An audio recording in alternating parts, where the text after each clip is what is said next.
Okay, so here's another example of a woman attacking her boyfriend with a knife and getting away with it. This happens all the time where domestic violence against men is basically ignored, even if it involves a deadly weapon. And I've done videos on this before about how in the UK, feminists are trying to legalize domestic violence against men, and how the justice system for men and women is pretty much completely separate, and women can mostly get away with almost any crime against a man. So let's take a look at the article. Woman given suspended sentence for slashing boyfriend with knife at his flat near Malton. A woman has been spared prison after slashing her boyfriend with a kitchen knife during a blazing row. Now, that's what a suspended sentence means. It means you don't go to prison for it. Samantha Jane Barr, 47, attacked the victim after flying into a drunken rage at his flat near Norton, near Malton. The victim was slashed in the stomach and chest during the vodka fuel attack. Okay, so she attacked him with a knife in his stomach and chest area. So just kind of keep that in mind. And imagine if the genders were reversed and a man did this to a woman.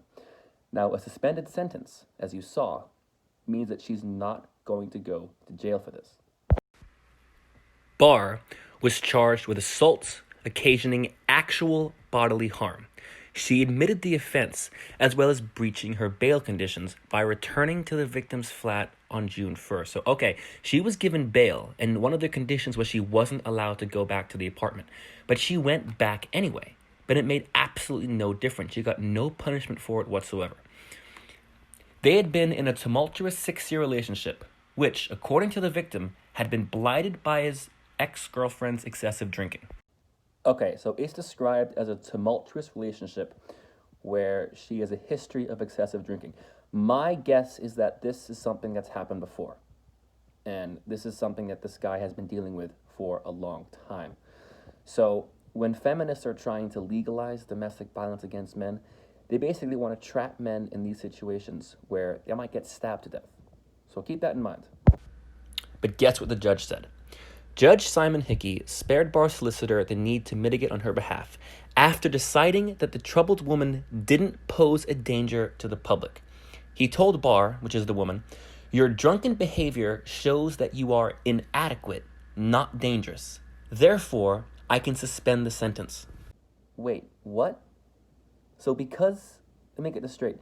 Because she was drunk, which she does very often, because she was drunk when she attacked her boyfriend with a knife, she's not actually dangerous. So she has a drinking habit, and today she picked up a knife and attacked her boyfriend, injuring him. But because she was drunk, that makes her not dangerous to him, even though she attacked him with a knife.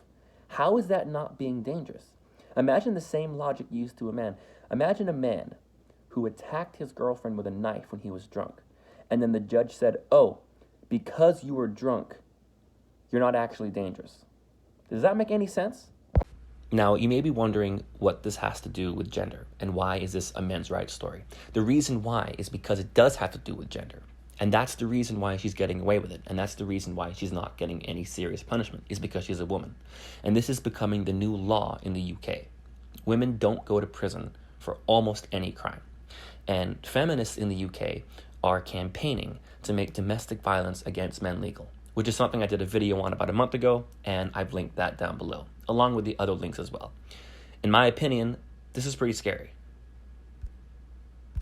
So, how can feminists say that they support equality and that they're against harmful gender roles and that they help men too, if they literally think that it should be legal for women to stab their boyfriends, or that women shouldn't go to jail for stabbing their boyfriends? Like, how is that even close to being equality?